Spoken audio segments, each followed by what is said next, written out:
my pleasure this morning to introduce our speaker. And in doing that, I'd like to recount a bit of political history in Georgia. When I finish, you'll understand how old this guy is. In 1971, when Jimmy Carter, that's 71, became governor, he needed somebody to take control of the State Game and Fish Commission. At that time, probably the most powerful and the most political organization in state government. He gave the job to a young man named Joe Tanner from South Georgia. A year later, in 1972, Governor Carter needed somebody to lead the way in reorganizing state government. He needed somebody to head the newly created Department of Natural Resources, one of the largest consolidations of government agencies, bureaus, and bureaucracies ever attempted. Who did he pick? Joe Tanner. In 1975, the state faced a major budget crisis. Newly elected Governor George Busbee needed somebody to set an example of how state government could be cut and downsized. He called on Joe Tanner. DNR Commissioner Tanner conducted an extensive top-to-bottom reevaluation of his own agency and dramatically reduced the size and the cost of DNR. In 1984, Governor Joe Frank Harris needed somebody to get control of and dismantle the State Department of Labor. At that time, the most political and some said corrupt organization in state government. Guess who he picked? Joe Tanner. Joe served in that capacity for, I think, 6 years, and I guarantee you Joe did clean house.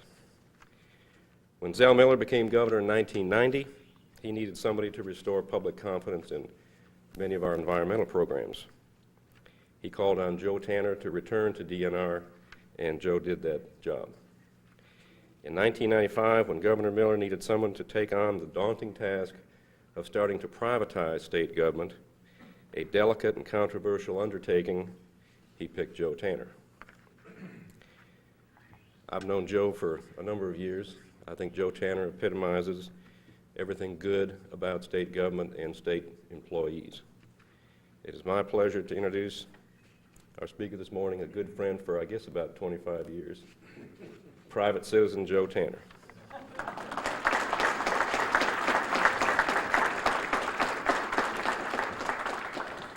Thank you very much, Lowell. You certainly over-introduced me, but I want you to understand that that's not going to keep me from expecting, now that I'm no longer in government, and I had to get up rather early this morning and drive in from Stockbridge, Georgia. I can now accept and expect a very generous honorarium for me being here. I just want you to understand that. Normally I couldn't do that, but now I can. Seriously, it is a real pleasure for me to have the opportunity to speak with you again. The last time I spoke to you, I talked to you about what we were going to do, and now today I want to talk to you about what we accomplished in the privatization arena. But before I do that, one thing that I know a lot of you have been very interested in, and I wanted to kind of give you a brief report. I was talking to Trip Martin in Skin Edge, and I told him that if I had known when I left the state I was going to have to pay rent for my office and go buy my own car and get my own credit card and that kind of stuff, I would have decided to stay on with the state a little bit longer. But one of the things that I'm trying to wrap up for the governor that I was responsible for was the water battles between the state of Georgia, Florida, and Alabama. And I'm very pleased to report to you that finally, after about 3 months of intense negotiations, we believe we have reached an accord no later than yesterday with the U.S. Justice Department, Corps of Engineers, and the administration on the water compacts, which are currently pending in Congress. You're going to have Bob Barr come and speak to you. Bob Barr is handling that legislation for us in the House. Paul Coverdale is handling it for us in the Senate.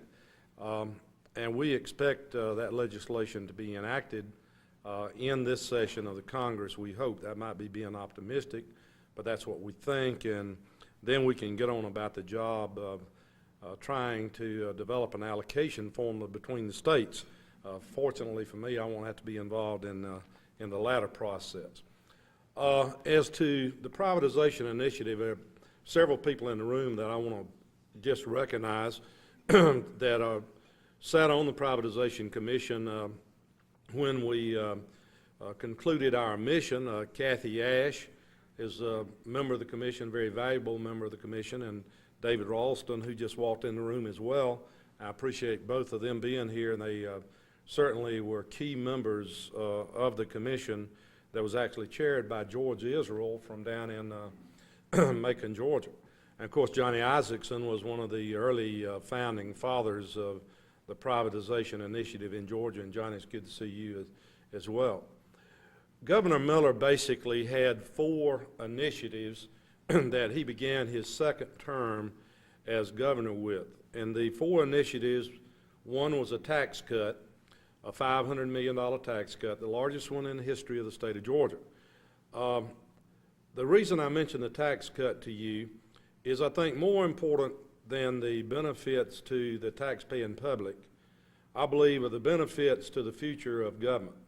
If you really want to force the government agencies, the bureaucracy of our state to make some tough decisions, the way you do it is to reduce the amount of money that they have available to spend.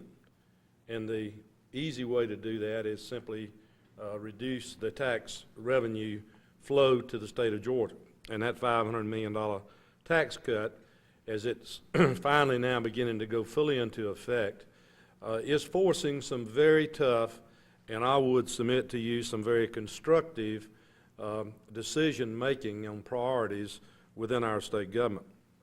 The second major initiative, of course, was budget redirection. No longer can state agencies simply submit their Christmas wish list to the governor in September of each year and say, if money was not an object, I wish I had all these things, this is what I would like to do, then force the governor and the legislature to prioritize those budget requests. Prior to budget redirection, it was not at all unusual for all of the state agencies combined to ask for a 50% increase in the total state budget in 1 year. Now, every single agency has to come in with a 5% budget redirection. They have to actually submit to the governor a 5% reduction in their budget. We're now into the 15% cut of the budget category. As we reach the 15%, as was predicted, the decisions now become very, very tough for agencies, and you really have to sit back and ask yourself, why do we do in this agency what we do, and how can we do things better, or perhaps we ought not to be doing them at all? And I would submit to you once again that that's a very healthy thing for our state government. Perhaps the biggest reform that we were involved in, the Privatization Commission certainly was involved in this reform, is civil service reform. We're the only state in the nation that as of July 1 of 1996, all new state workers are employment at will workers. They no longer have the protection of a civil service system. Now, as those members of the legislature who are present today will recall the debate, there was a lot of talk about the fact that we were going to go back to the political spoil systems, that we would have a lot of problems as a result of civil service reform. Interestingly enough, the Department of Natural Resources that I headed started that particular effort in 1984. And there has never been an incident of any kind involving that agency dealing with the issue of any state employee being mistreated. In fact, to my knowledge, there has never even been a complaint filed by any of the nearly 1,000 workers in that agency who have absolutely no civil service protection of any kind.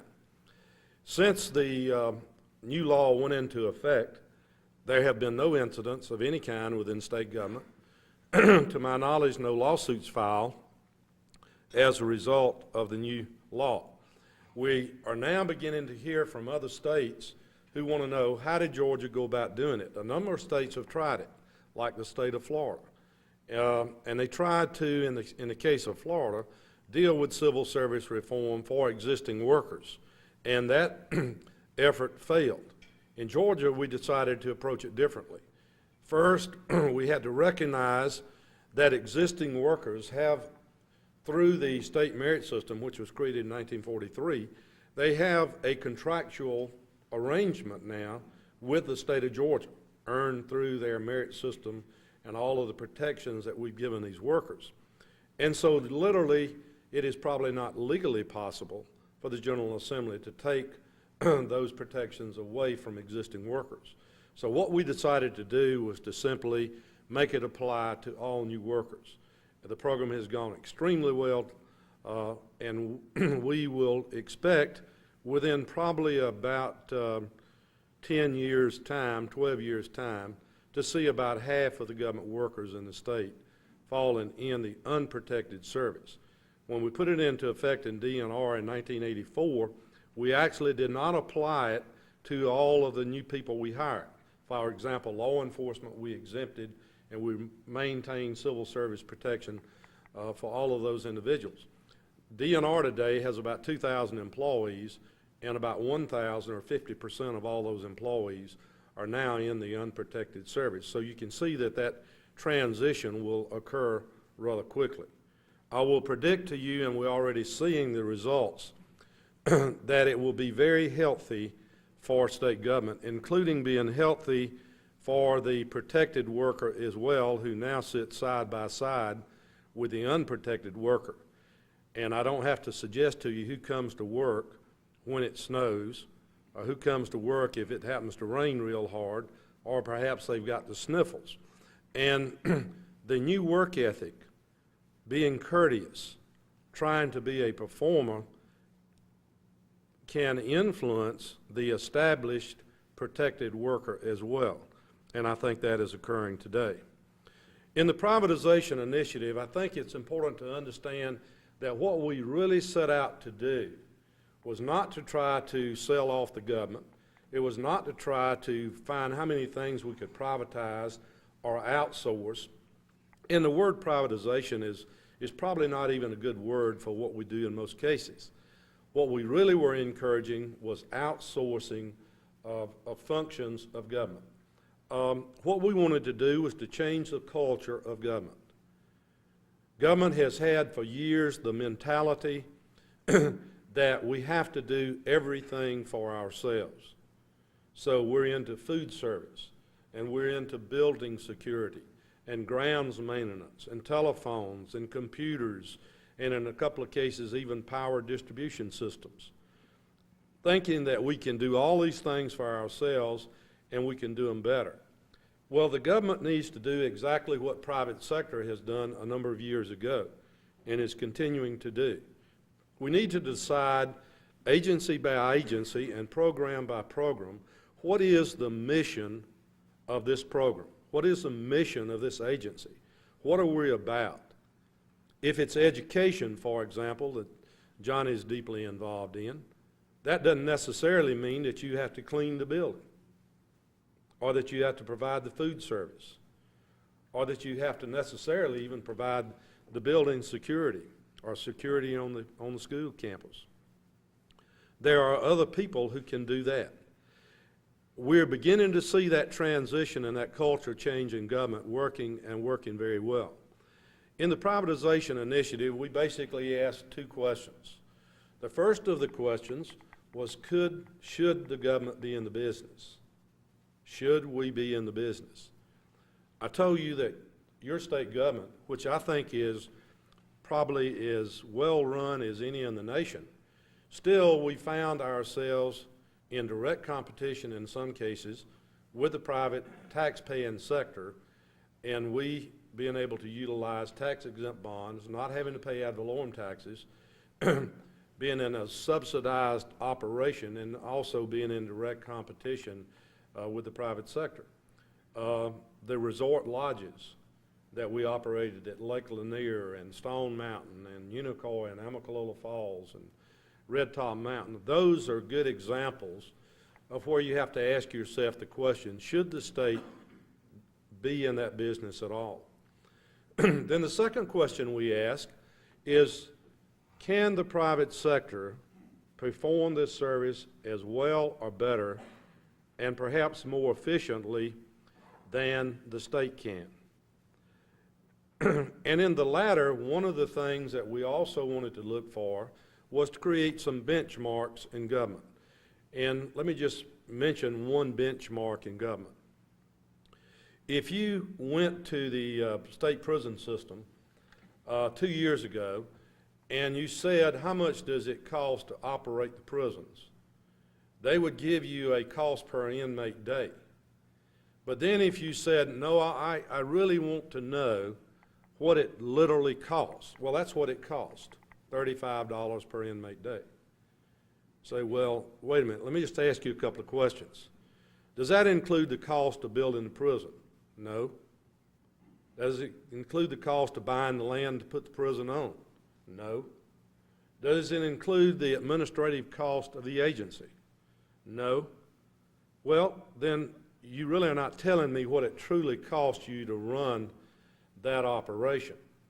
And one of the best ways to resolve that issue, I believe, is to establish benchmarks within the governmental process. And a benchmark simply is to let the private sector do exactly what we do and let them tell us what their costs will be and bill us for it, and then let's see if we can match that cost. In the prison system today, because of the 3 privatization initiatives that are currently underway, your state corrections department is very conscious of its cost of operation. And every person in a management level in that very important agency of your state government today is cost conscious. And they are trying to measure their cost, and they want to make sure that their cost compares favorably to the bids that we put out. And when we bid out the 3 private prisons, 3 500-bed private prisons, expandable to 1,000 beds, one of the things that we sought to do was to make sure that they received no subsidy of any kind from the state of Georgia. So believe it or not, we don't even guarantee them we'll put inmates in the prison. We don't even do that. And why anybody would invest $20 million in each of 3 prisons, or a total of $60 million at least, probably more closer to $70 million, not even having a contract that will promise that we're going to put inmates in the prison is somewhat beyond me. But they did. And the cost per inmate day compared to our true cost per inmate day will save us about $74 million over the 20-year per inmate day cost of those establishments. But the greater savings will be as that agency tries to make itself competitive with those private sector costs. And that's the kind of thing that we want to see. Another good example, and all of you that were in the legislature at the time, and certainly those of you that were in the Senate, will clearly remember the War Veterans Nursing Home battle in Milledgeville, Georgia. Very emotional battle. It cost us $23 million a year to operate that facility. And we were told that if you privatize that facility, health care will go to hell, food service will be terrible, the veterans will suffer, and all these terrible things will occur. Well, when we put it out for bid, the private sector company that bid and won that project bid not $23 million or $21 million or $18 million, they bid $13 million to run a same identical place that we've been spending $23 million a year to operate. And now we've got some time under our belt. And so we went back and took a very hard look with some outside people helping analyze that operation. What we found out was that the quality of care to the veterans had increased dramatically. I think something like 80 or 90% less veterans have to be restrained in their beds, for example, with restraints, because they get them up, they move them around, they become more active, they can do more things for themselves. Bed sores went down by 90-something%. The quality of the food went up dramatically, and yet the cost savings of that operation are $10 million a year. At the legendary Central State Hospital complex in Milledgeville, Georgia, prior to the privatization of that operation, I will promise you nobody down there ever heard or even used, Lowell, the word of cost containment. That was totally foreign to them. But that is a buzzword now, because they understand, because of the privatization of that facility, that if they don't get their cost under control, if they don't become cost conscious, then that's going to impact them dramatically.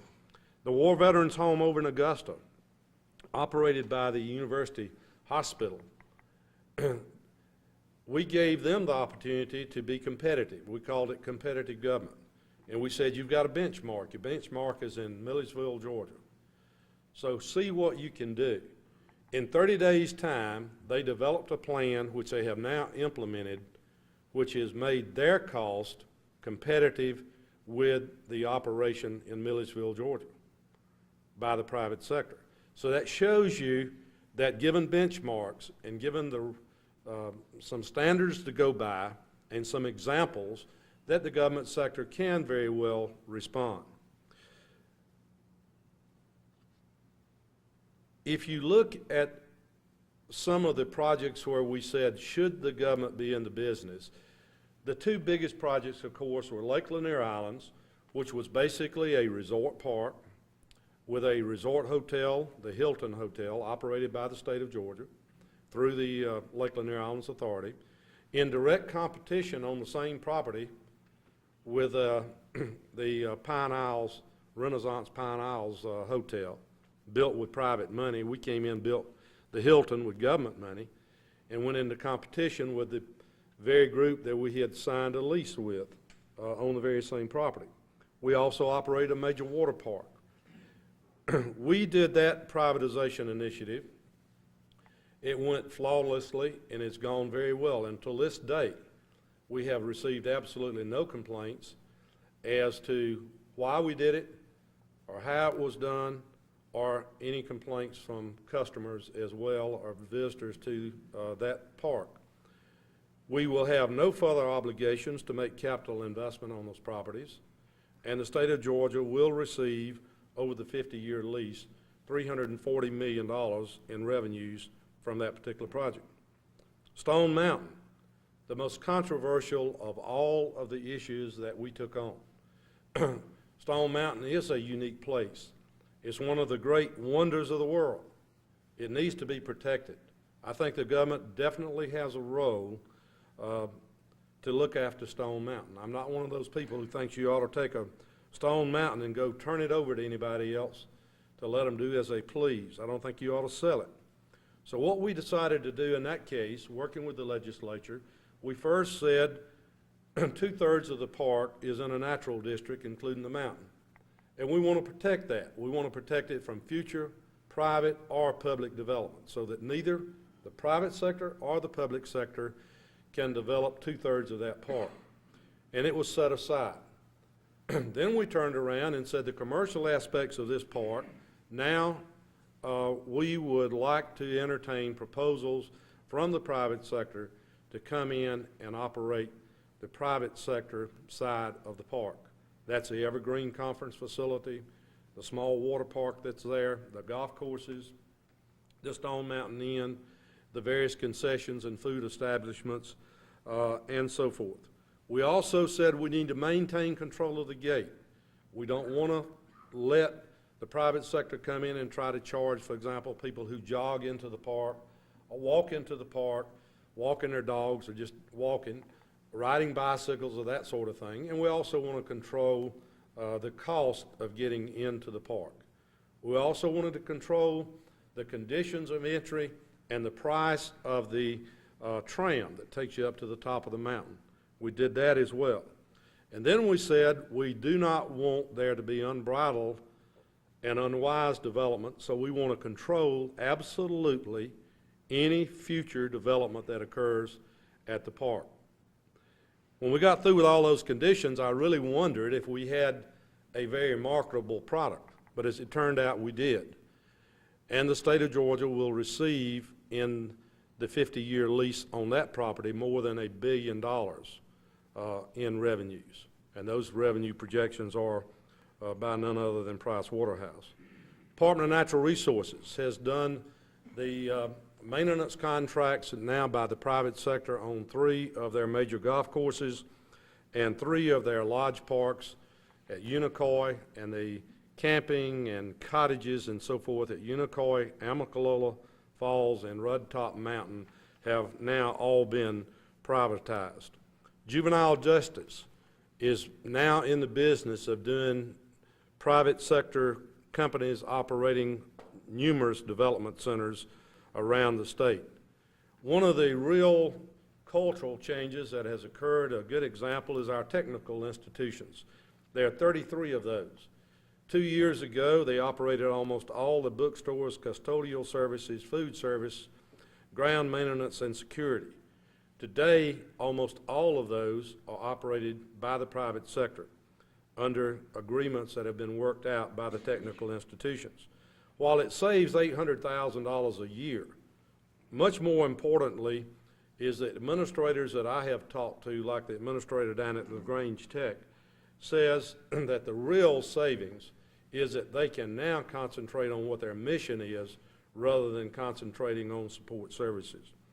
The Board of Regents is doing the first private dorm being built on a college campus with the investment all being paid for by the private sector. Revenue Department doing delinquent tax collections and a number of other things. So we believe the cultural change has occurred. When the commission said we have done our job, we did not mean that outsourcing and privatization of government was over. We wanted to transfer it to the agencies, and we want it to be an ongoing operation of state government. And I'm happy to report at this time it's working and working well. Future governors and the legislature will have to ensure that that process continues. But rather than continuing a bureaucracy of a privatization agency, commission, we said this ought to be the way government does business. And it ought to be handled routinely by the agencies every single day of the week. If you put together all of the cost savings that have occurred, or all of the revenues that will be generated during just whatever the terms of the agreement may be, it might be 1 year or it may be 50 years, we're approaching we're approaching $2 billion in revenues to the state of Georgia or cost savings to the state of Georgia as a result of that 2-year initiative. And I would submit to you, I think it has been very, very successful, and I hope it will be continue to be so in the future. It's been a real pleasure to be with you today. I don't know what our time schedule is. If we have, okay, I'd be more than happy to answer any questions that any of you might have. Yes. What lessons might the city of Atlanta learn as it looks at the delivery of services from your commission? I think the city of Atlanta operates, frankly, has in the past, operated on the mentality that they want to do everything for themselves. And they also look at themselves as an employment agency, in all candor. And I will tell you that government is not an employment agency. That's been tried in other parts of the world. It has never worked. And I don't think there's any need to experiment with that process any further in this country. The city of Atlanta ought to look very, very hard at outsourcing operations of a number of important things that they do, most notably the delivery of water and sewer services. It is a disgrace in this state that in 1997, the city of Atlanta still, when it rains, and when it chooses to make a mistake, dumps raw sewage in the Chattahoochee River with total disregard for its downstream neighbors. That is no longer acceptable, although they have been fined millions of dollars by the state of Georgia. That continues, and I am very disappointed that it is continuing. I had the opportunity at the request of the mayor, and I think you have to say to the mayor, or on his behalf, this is not a problem he created, but it's a problem that he needs to work to resolve. I met with some of his key people, and I said there are basically two things you need to do. And I said, I'm going to tell you bluntly, the first thing you need to do is fix the damn problem. And that's exactly the words I used. Pardon my profanity. I said the second thing is quit saying dumb things. Like 1,500,000 gallons of waste, raw sewage dumped into the Chattahoochee River is not much. There are 400 cities in Georgia whose don't even treat that much waste a day. Are they to dump their waste into the receiving streams raw? I think not. I think the city of Atlanta will look very, very hard at outsourcing, particularly water and sewer activities, because I think they would be much more successful with it being run by private companies, and there's some very fine companies now in that business. City of Atlanta doesn't have but 3 problems with its water and sewer system. It can't collect its revenues, okay, about $40 million in past due accounts. Easiest bill in the world to collect is a water bill. You just turn it off and it'll get paid. That's been the experience of most places. They don't have the technical ability to run the system, and they don't have the capital to make the investment that they need to make. As I said, it's not the mayor's problem. He didn't create it, but he needs to work hard to find a solution. Okay? Yes? One of the most gut-wrenching and controversial issues that we're now dealing with in General Assembly is whether or not or how much to privatize education. Can you talk about that a minute? Tell you the truth, we only began to look very peripherally at that whole issue. And the first thing that was obvious to us is that education first, I think, ought to look at its support services. And do you necessarily need to be in the school bus business, and in the lunchroom business, and in the grounds and maintenance business, those kinds of activities? I think a lot of that could be outsourced. Now, that's been tried in some cases, and mistakenly, a lot of people have used low bids, and so they would bid out the service rather than doing an RFP where you can actually take a look to see, have these people ever done food service, or have they ever done building maintenance, and if so, how successful are it? What's the financial strength of this particular company? What is their track record? What is their capacity, and what is it they propose to do? That's, in most cases, more important than what they will actually charge you. So I think the first thing that ought to be done in education, in my view, is that. And then I think we ought to do some experiments. Ken Breeden, and I don't know that I should say this, but they have actually had some discussions of taking one institution, technical institution, privatizing the entire operation, and give them a budget. We'll pay you so much for every person that you serve, and you're responsible for everything else. The Board of Regents, there are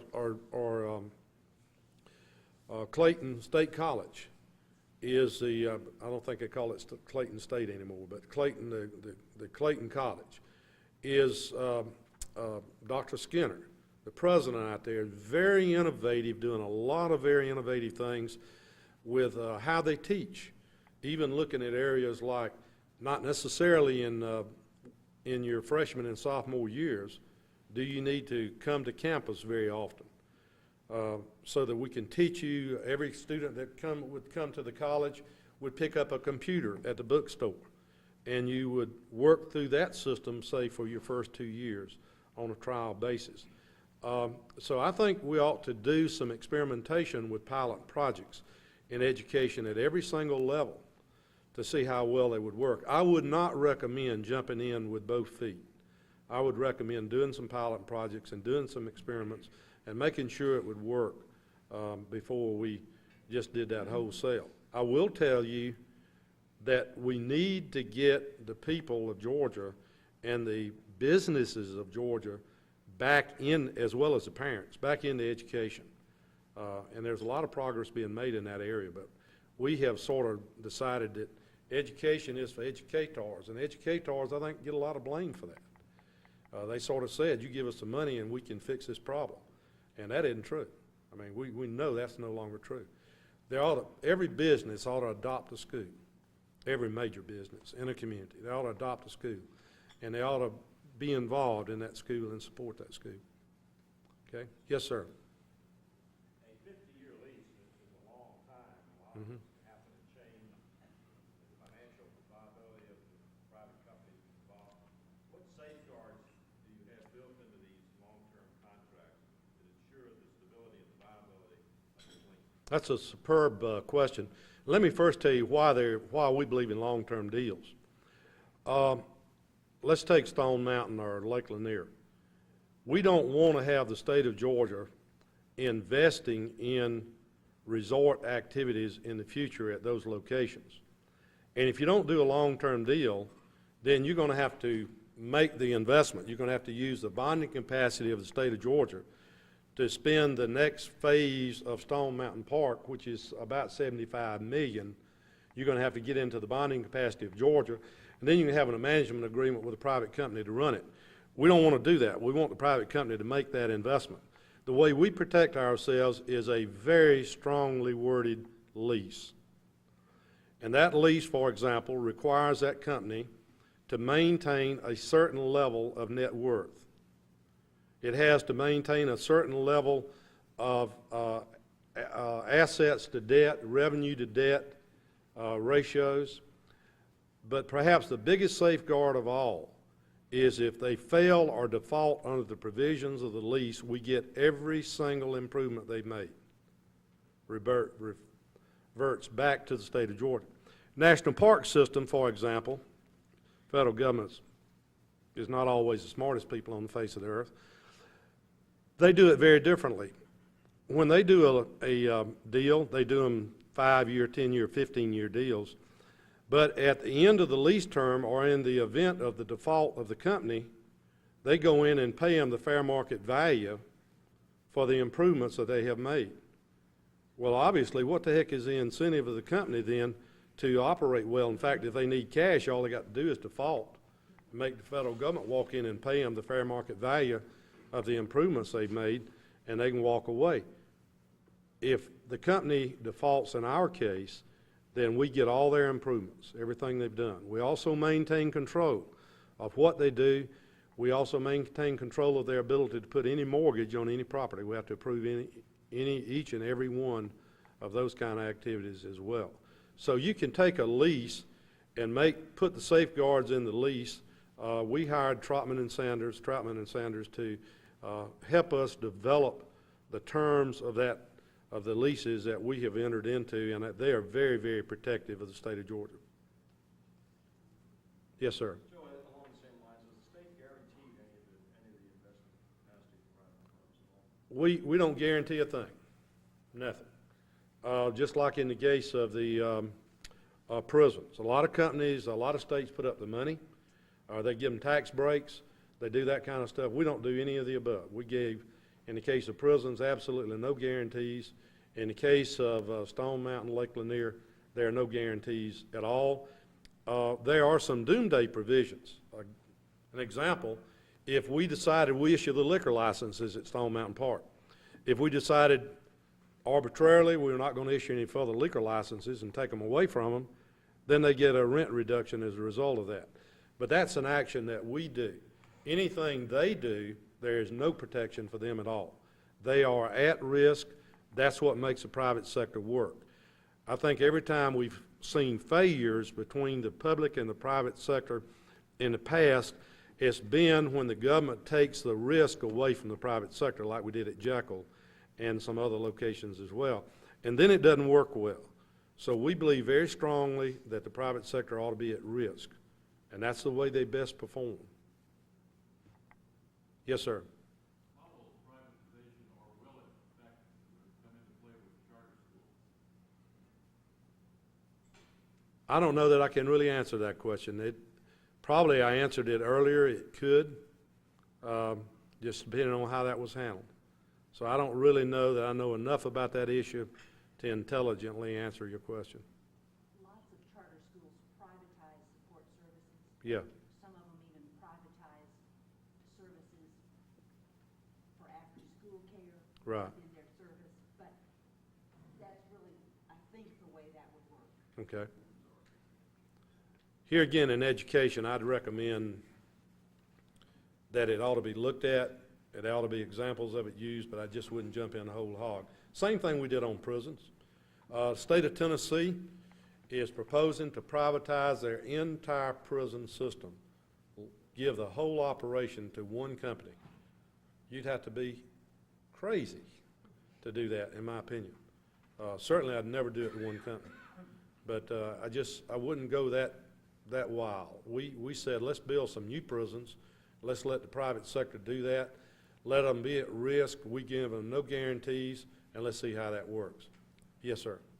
In relation to prison, one of the concerns that was raised had to do with the guards and their authority Yes. to maintain control of prisoners and how that relates that deputized authority to be security Yes. for prisoners. As you will certainly recall, and I think that's an excellent point, we passed a bill through the General Assembly that, in fact, gives the Commissioner of Correction the authority to delegate arrest authority to the guards of the private prisons, so long as those guards receive mandate law enforcement training, the very same training that the state gives to its own prison guards.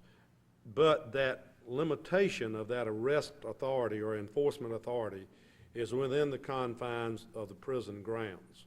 If they go outside the prison, they do not have that authority. If they have an escape, as it is today, it is the outside authorities that effectuate the arrest anyway outside the prison boundary. And that would be the same situation in a private prison. Yes. And we're out of time, but this will be the last one. Uh-huh. Thank you. Good morning. My name is Trudy. That doesn't mean you can be best too and be last. Go ahead. Okay, that's all I can do. I live in Atlanta, been there 35 years, been active in city politics, which are nonpartisan, in addition to partisan politics. And this is a very big issue in the city elections this year, because one candidate says the federal government's going to come down and fix the world in Atlanta, and another candidate says, no, we're going to privatize everything in Atlanta, and another candidate says we need some regional solutions to regional problems. My question to you is, regarding privatization, if you live in a city where City Hall is corrupt, you can't privatize because all you're doing is making the crooks rich, and that's what we're facing in Atlanta, okay? And it's a very, very serious problem in Atlanta, extremely serious problem for us. I mean, that's why we have things like the airport robbery scandal and, on and on and on and on and on and on and on. So what would you suggest is a temporary solution to Atlanta?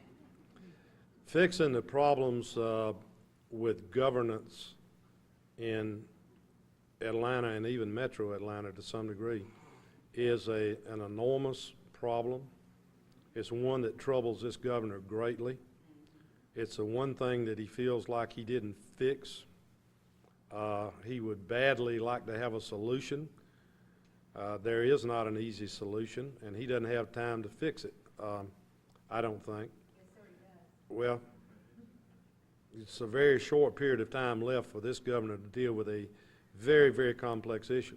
The city council in Atlanta is too big. For one thing, there are too many city councilmen. I think we need to look at the way the city council is formed, the authorities of it, even the authorities of the mayor.